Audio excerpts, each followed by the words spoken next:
저는 인천에 사는 30대 후반의 남자입니다. 제가 오늘 들려드릴 이야기는 파혼한 이야기예요. 만약 단순한 성격 차이로 결혼을 물렀다면 사연을 올리지 않았겠지만 중간에 예비 장모님이 껴서 사기 아닌 사기 행각을 벌이는 바람에 파혼을 한 사례인지라 사연을 올려봅니다. 저는 현재 6급 공무원이에요.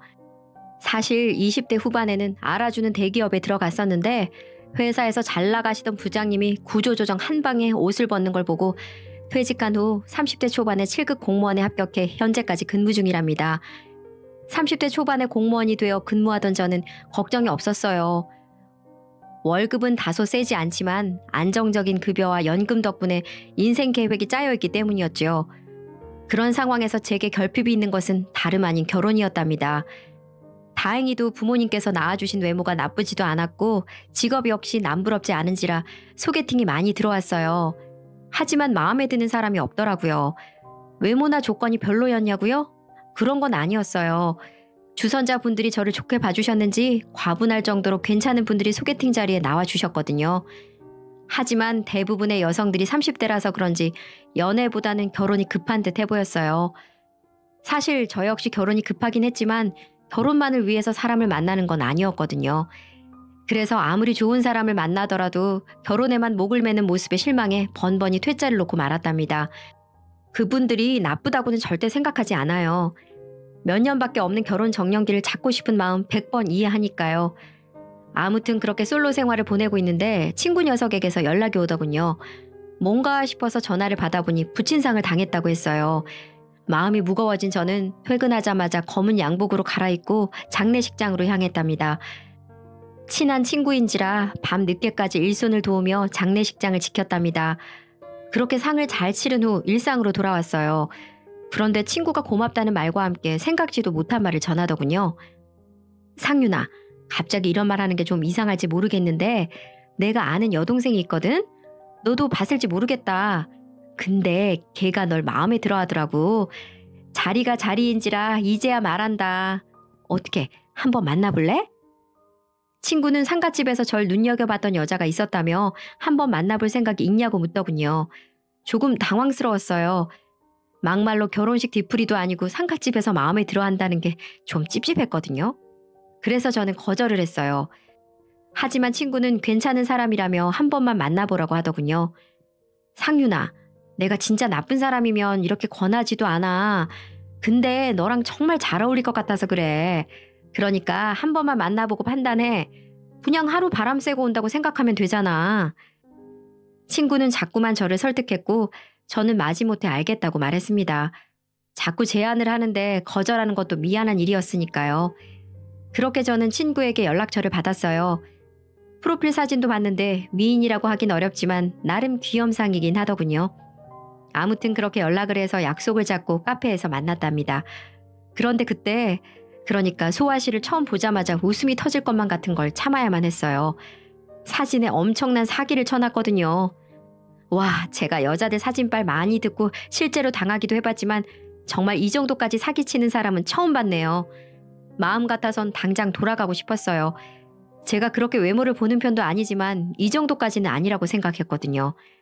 하지만 주선해준 친구를 생각해서라도 저는 일단 커피를 마셨습니다. 소아 씨는 제 얼굴을 제대로 보지도 못하시더군요. 아무튼 저희는 겉핥기식의 대화를 나눈 뒤 커피만 마시고 헤어졌고요. 그렇게 인연을 끝내려고 했죠. 하지만 며칠 뒤에 소아 씨에게서 또다시 연락이 오는 거예요. 저는 그 정도 티냈으면 됐지 눈치도 참 없네라는 생각을 품으며 좋게 거절했어요. 하지만 소아 씨는 포기하지 않더군요. 상갓집에서 저를 이성으로 볼 때부터 신기하긴 했는데 정말 그 정도로 강렬하게 저를 원하는 건지 매일같이 진지한 문자를 보내거나 제가 근무하는 구청 앞에 와서 만나자고 하더라고요. 제가 일하는 직장 앞에 찾아왔을 땐 정말 어처구니가 없어서 가까운 카페에 데려간 뒤 진지하게 말했답니다. 소아 씨, 미안하지만 잘 못 알아들으시는 것 같아서 솔직하게 말할게요. 저 소아 씨 마음에 들지 않아요. 솔직히 말하면 외모도 직업도 별로 마음에 들지 않습니다. 절 외모 지상주의에 찌든 놈이라고 생각하셔도 좋고 속물이라고 생각하셔도 좋아요. 그러니까 더 이상은 찾아오지 말아주세요. 정중하게 부탁드릴게요. 저는 그렇게 말한 뒤 카페를 나왔어요. 그 다음날 출근을 했더니 직장 동료들 사이에 소문이 다 퍼졌더군요. 직장 앞에 여자를 기다리게 하는 능력남이니 뭐니 하면서요. 그래서 저는 이미 끝난 사이라며 못을 박았습니다. 그렇게 소아씨를 잊고 살았는데 3개월쯤 지나자 잘 지내시냐며 안부 연락을 해오더군요. 그때쯤엔 워낙 오랜만이라 반가울 지경이더라고요. 참 이 여자의 정성이 대단하다 싶기도 하고요. 그래서 저는 소아씨와 두 번째 만남을 가졌어요. 물론 그녀에 대해 호감을 가진 건 전혀 아니었고요. 저 역시 약속이 없어서 바람이나 쐬자 하는 생각으로 나간 거였죠. 소아 씨는 제게 잘 보이고 싶었는지 세미 정장을 말끔하게 차려입고 나왔더군요. 파스타집이나 레스토랑에 가야 할 듯한 차림이었고요. 하지만 곱창이 당겼던 저는 소아 씨를 데리고 곱창집에 데려갔답니다. 그리고 시커먼 아저씨들 사이에서 곱창을 먹었어요. 그렇게 하면 제게 정내미가 뚝 떨어져 귀가할 줄 알았더니 곱창을 열심히 먹더라고요. 심지어 제가 비우는 소주잔을 열심히 채우기도 했고요. 그런 모습을 보니까 이상하게 또 예뻐 보이더군요. 도도에 빠진 여자들이 아니라 이렇게 나를 생각해주는 사람이라면 만나봐도 괜찮지 않겠나 이런 생각마저 들더라고요. 그렇게 몇 번의 만남을 가진 저는 소아 씨와 사귀게 되었답니다. 물론 마음을 완전히 준 건 아니었어요. 가볍게 사귀어 보면서 알아가 볼 생각이었지요. 하지만 막상 사귀다 보니 그녀에게 완전히 스며들었고 정신을 차려보니까 결혼 약속을 하고 있더군요. 물론 소아 씨가 무슨 환수를 쓴 건 아니었어요. 그녀가 제게 헌신과 배려를 보여줬기 때문에 내린 결정이었죠. 결혼을 결심한 저희는 가장 급한 문제인 경제적인 것에 대해 대화를 했어요. 저는 공무원이라 월급이 빤하지만 소아 씨는 부모님의 이불 장사를 돕는지라 수입이 좀 불규칙적이었어요. 이불 가게 매상에 따라 다달이 급여가 다르다고 했거든요. 그나마 다행인 건 알뜰한 소아 씨가 무려 6천만 원을 모았다는 점이었어요. 30대 초반 여자가 6천만 원을 모았다는 건 정말 남들 다 하는 걸 포기했다는 얘기였죠. 저 역시 대기업 시절의 월급과 공무원이 된 후의 월급을 합쳐 6천 정도는 모았기에 둘의 저축액을 합쳐 대출 좀 받으면 나쁘지 않은 빌라에 들어가서 신혼살림을 차릴 수 있을 거라 생각했습니다. 그렇게 계획을 짜던 어느 날 예비 장모님께서 제게 전화를 걸어오시더니 제게 따로 만나자고 하는 거예요. 아직 인사를 드린 적이 없어서 나중에 소아 씨와 함께 정식으로 찾아가겠다고 말씀드렸지만 꼭 지금 따로 만나야겠다며 약속을 잡으시더군요. 조금 의아했어요.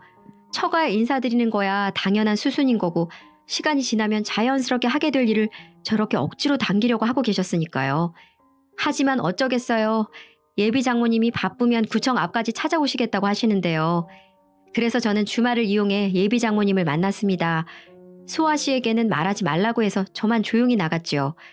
약속 장소에서 뵌 예비 장모님의 모습은 정말 화려하더군요. 제가 알기로 소아 씨네 집안은 그리 넉넉하지 않은 걸로 알고 있었는데 예비 장모님의 차림은 재벌가가 아닐까 싶을 만큼 화려하더라고요. 머리부터 발끝까지 명품으로 도배가 되어 있었거든요. 제가 그런 쪽에 문외한이라 잘 모름에도 불구하고 알만한 브랜드들이었으니 말 다 했죠. 아무튼 저는 예비 장모님께 잘 보이겠다는 마음으로 깍듯하게 대했답니다. 여기에서 나쁜 모습을 보였다간 결혼이 진행되지 않을 수도 있기 때문이었죠. 그래서 저는 최대한 착하고 건실한 청년인 것처럼 행동했어요. 하지만 예비 장모님은 제 인성에는 별 관심이 없는 듯 하더군요. 김서방은 공무원이라고 들었어요. 저도 대충 알지만 공무원 월급이 뻔하잖아요. 앞으로 연차가 쌓이면서 급여가 오르겠지만 한계가 뻔한 거고 내 딸이랑은 어디에서부터 시작할 거예요? 아무리 세상이 변했다지만 남자 쪽에서 집 정도는 준비하는 게 예의인 거 알고 있죠? 예비 장모님은 제 월급과 연차 그리고 모은 돈, 집안의 재산과 심지어 집을 해올 건지에 대해서 물으시더군요. 솔직히 찝찝하긴 했지만 대답은 다 해드렸답니다. 그래도 장모님이 되실 분인데 심기를 거스를 순 없으니까요. 그렇게 숨막히는 대면이 끝이 났네요. 조금 불편하긴 했지만 어느 정도 견딜만은 했어요. 소아 씨에게도 말한 정보들이라 말하지 않을 이유도 없었고요. 그리고 다음 주 주말 예비 장모님이 저를 또다시 호출하셨어요. 이번에는 주소를 불러주시고 그곳으로 오라고 하시더군요. 그곳은 도심에서 살짝 벗어난 곳이었어요. 좀 수상쩍었지만 예비 장모님의 명인이 일단 향했습니다. 그곳에 도착해서 예비 장모님을 따라가니까 컨테이너 박스가 여러 개 있더군요. 여기가 어디냐고 여쭤보니 해외에서 수입한 이불들을 보관해 놓은 장소라고 하더군요. 실제로 예비 장모님은 컨테이너를 하나하나 여시면서 제게 이불들을 보여주시는 거예요. 꽤 큰 규모라 다 팔면 돈이 되겠더라고요. 문제는 그걸 몇 번이고 강조하는 예비 장모님의 태도였어요. 예비 장모님은 이 이불들을 다 팔면 얼마가 남네, 그걸 재투자해서 팔면 또 얼마가 되네 등의 말을 하면서 재력을 뽐내시는 겁니다. 저는 예 하면서 예비 장모님에게 질질 끌려다녔죠. 그렇게 무려 2시간을 끌려다닌 후에야 장모님은 저를 사무실 용도로 개조된 컨테이너로 데려가시더군요. 그리고 믹스커피 한 잔을 타주시며 대뜸 말씀하시더군요. 김서방, 저번에 말했던 신혼집은 어떻게 할 생각인가? 뜬금없이 신혼집이라니. 당황스럽긴 했지만 저는 저번에 대답했던 것처럼 말해주었죠. 저번에도 말씀드렸다시피 저와 소아 씨가 가진 돈을 합쳐서 작게 시작할 생각입니다. 아니, 내가 저번에 신혼집은 남자 쪽에서 하는 게 예의라고 했는데 못 알아들은 건가? 아니면 잊어버린 건가? 어머님, 저는 어릴 적부터 자수성가를 하는 게 꿈이었어요. 그래서 양가의 도움은 받고 싶지 않습니다. 저희 부모님께서 도와주시겠다고 하셨지만 괜찮다고 말씀드린 것도 그런 이유고요. 저는 운 좋게도 유복한 집안에서 자랐어요. 아버지께서 평생 약사로 근무하셨거든요. 하지만 아버지께 기대고 싶지 않았어요. 이렇게 한 번 기댔다간 자립심을 잃을 것 같았거든요. 그래서 신혼집을 얻을 때 도와주시겠다는 부모님의 제안도 거절했고요. 하지만 예비 장모님은 그게 탐탁지 않으신 모양이더군요. 그럼 우리 집에서 도와줘도 안 받을 생각인가? 아유, 어머님, 저흰 정말 괜찮습니다.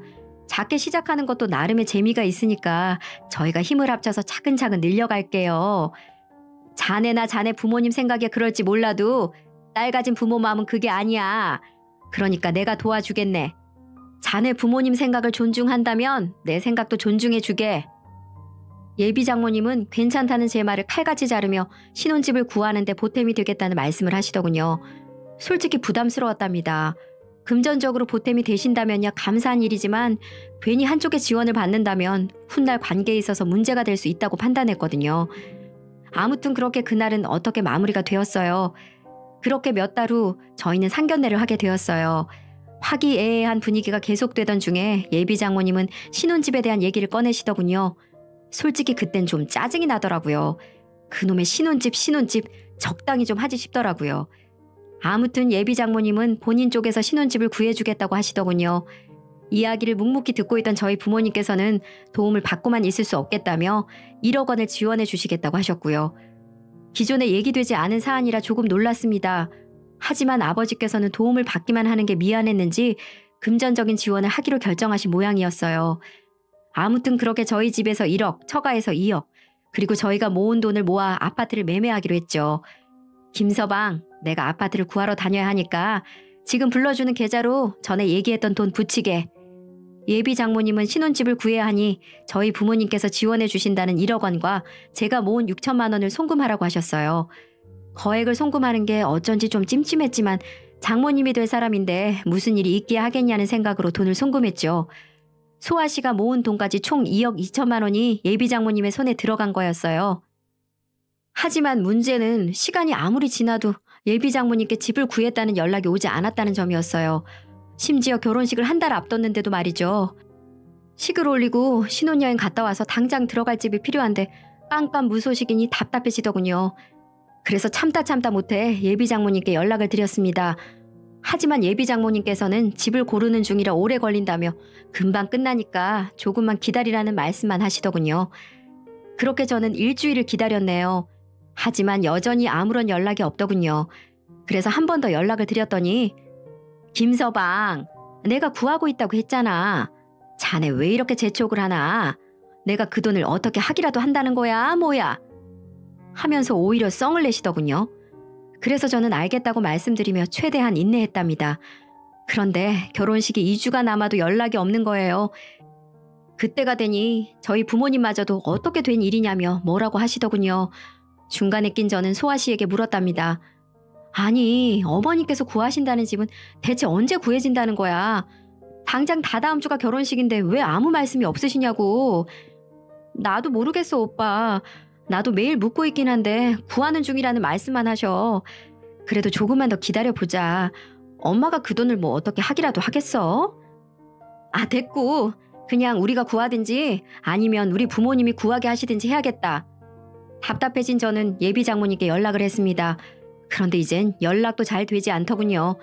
그렇게 한 10번을 연달아 전화하니까 간신히 전화가 연결되더군요.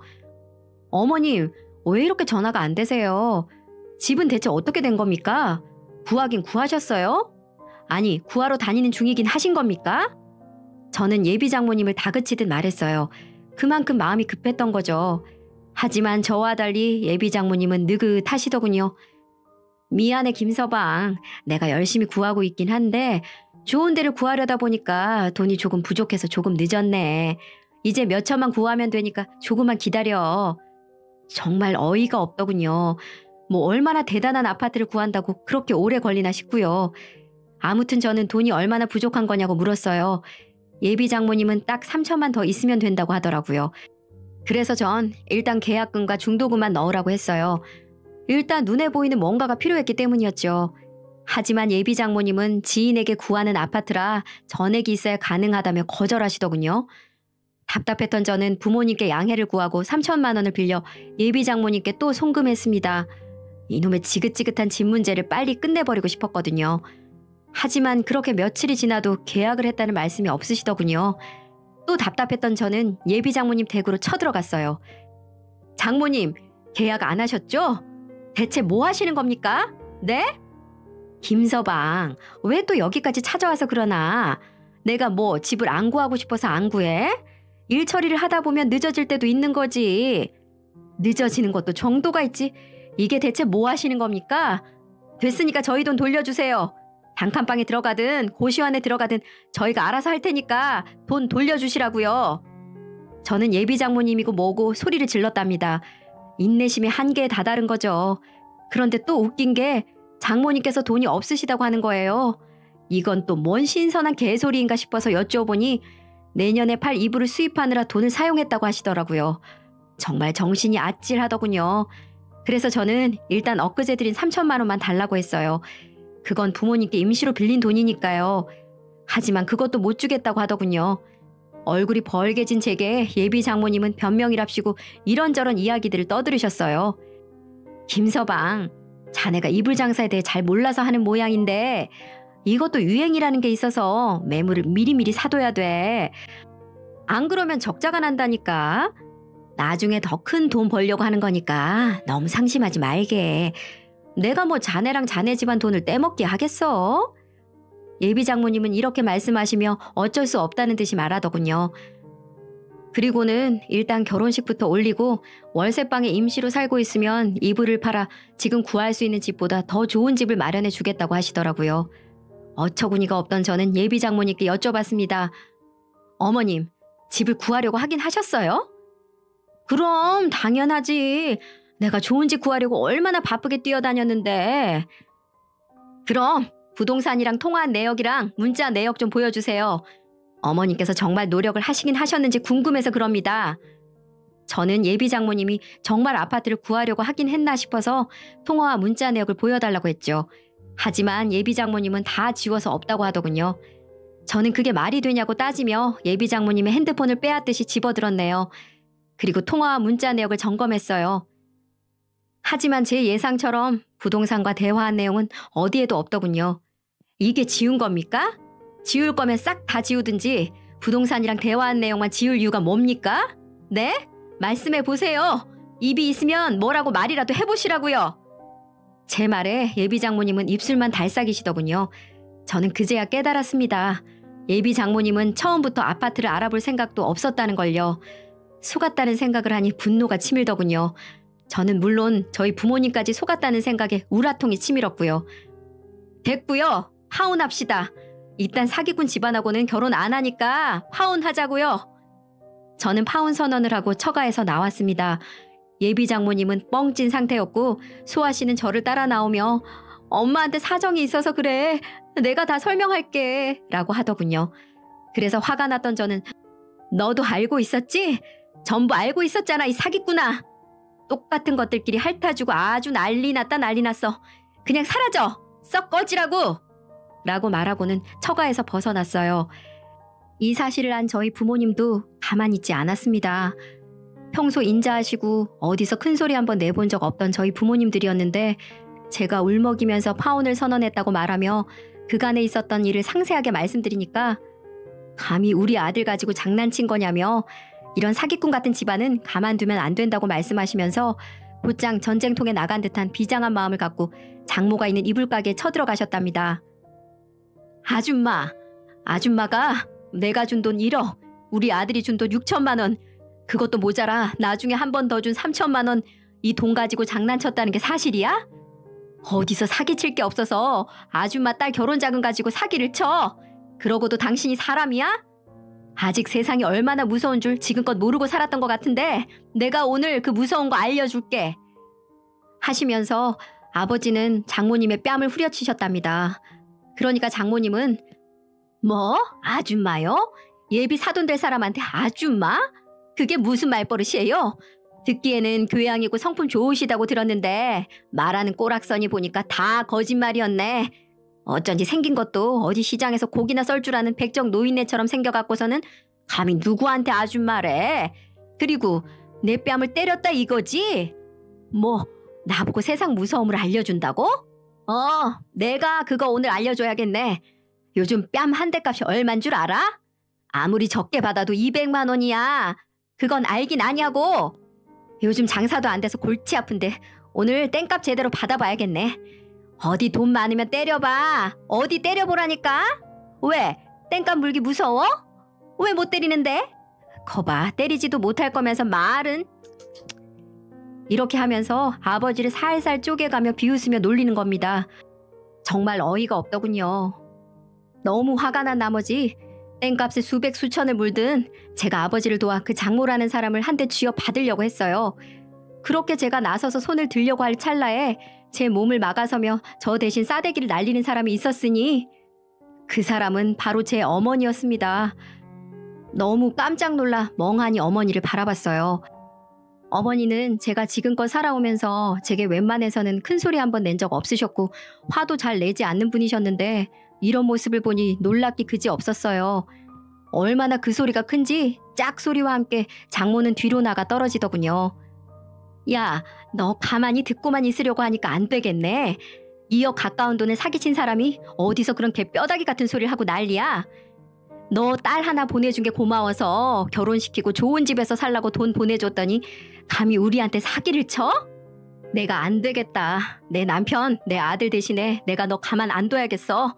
넌 첫째, 내 품속에서 30년을 키운 내 하나밖에 없는 아들에게 큰 상처를 줬고, 둘째, 감히 내 남편에게 고래고래 소리 지르고 적반하장식으로 나와? 그럼 셋째는 뭐겠어? 넌 그냥 내 손에 죽어줘야겠지? 일로 와! 하면서 그때부터 일방적으로 장모의 머리끄대기를 잡고 흔들기 시작하더라고요. 장모는 요리조리 피하면서 야, 이거 안 놔? 이거 안 놓을 거냐고! 너 경찰에 신고하기 전에 이거 제발 놓으라고! 그래, 신고해라, 신고해. 너 같은 여자는 내가 벌금이 얼마 나오든 간에 홍군형 내줄 테니까.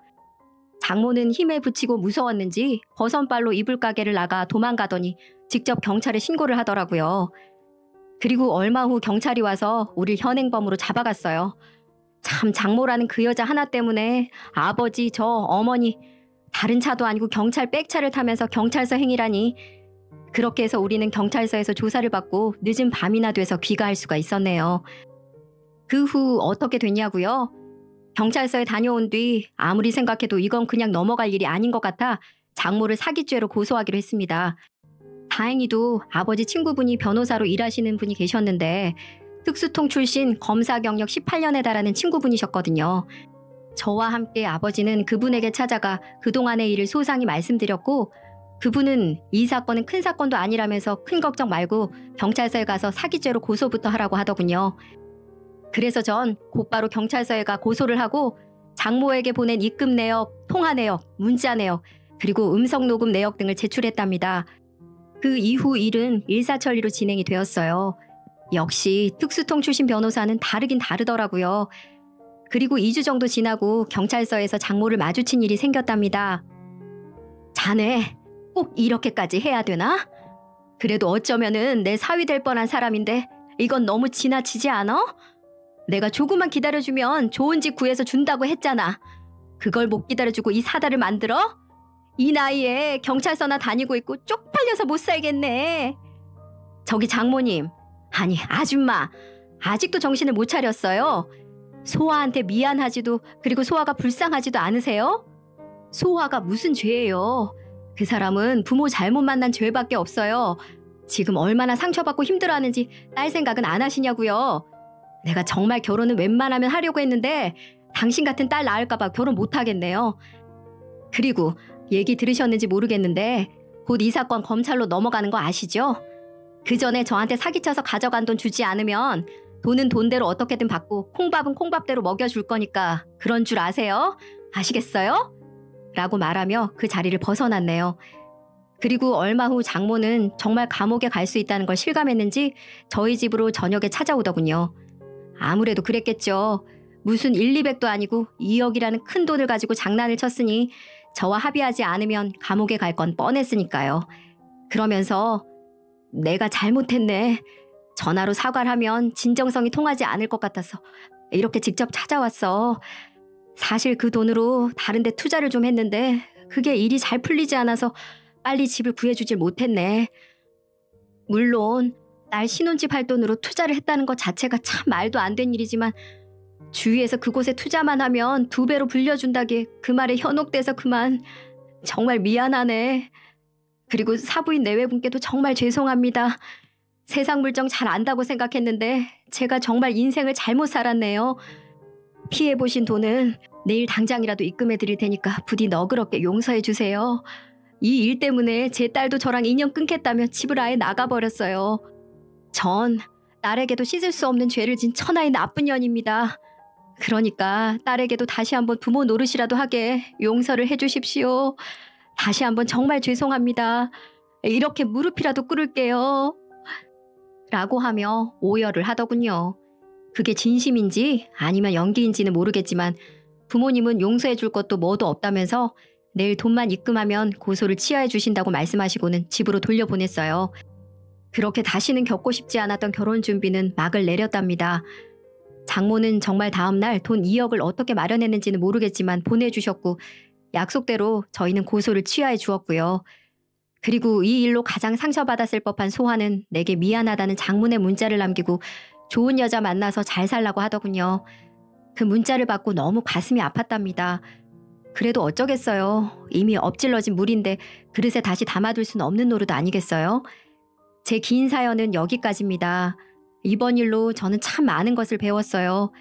가장 큰 가르침은 연애와 결혼이 다르다는 것이고 아무리 처가가 될 사람들이라고 해도 금전적으로는 믿어선 안 되겠다는 생각도 들었죠. 평생 철저하게 살아오신 저희 부모님도 조심하면서 살아야겠다며 놀란 가슴을 쓸어내리셨고요.